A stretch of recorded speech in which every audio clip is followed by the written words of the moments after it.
চট্টগ্রাম সন্দ্বীপে একটা উপজেলা আছে যেটা সাগর পাড়ি দিয়ে যাইতে হয়, দ্বীপ আলাদা, চারদিকেই বঙ্গোপসাগর, শুধু একটা আলাদা দ্বীপ। ওইখানে প্রায় 7-8 লক্ষ মানুষের বসবাস। ওইখানে ওরা 4টা ছেলে, 3-4টা ছেলে নিয়মিত ফজরের নামাজ পড়ে। তো একদিন ফজরের পরে তারা প্রতিদিন সাগরের পারে হাঁটে।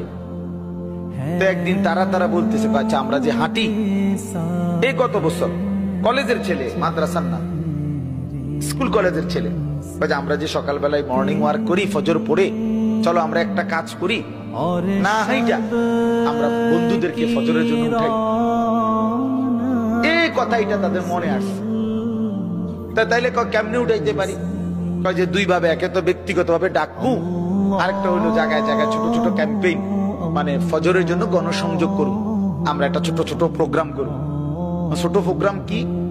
যে মনে করো কিছু যুবক ভাইকে একত্রিত করে একটা কোরআন তেলাওয়াত, একটা হামদ নাত, ফজরের গুরুত্বের উপরে একটু কথা আর একটু মুনাজাত, এই 4টা কাজ করবো।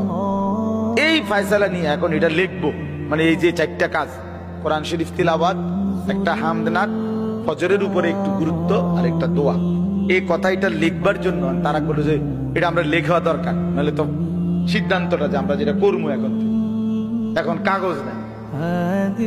তারা তো হাঁটতে গেছে সকালবেলা ফজরের পরে। ওই যুবক আমার নিজে শুনাইছে মাহফিলে সবার সামনে।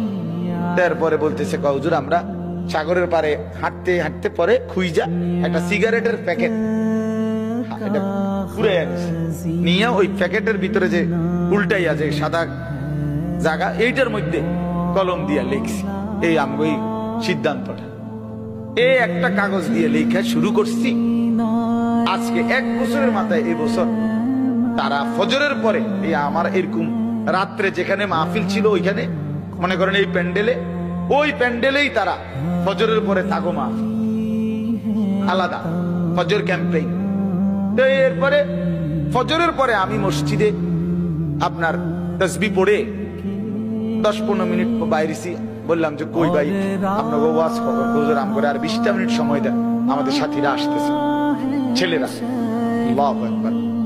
এই আধা ঘন্টার ভিতরে দেখলাম কমপক্ষে 4.5 থেকে 5 হাজার ছেলে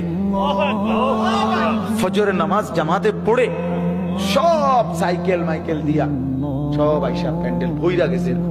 ফজর বাদ সব কিশোর তরুণ, সব কিশোর তরুণ নওজোয়ান ছিল। তাইলে মানুষ কি করতে না?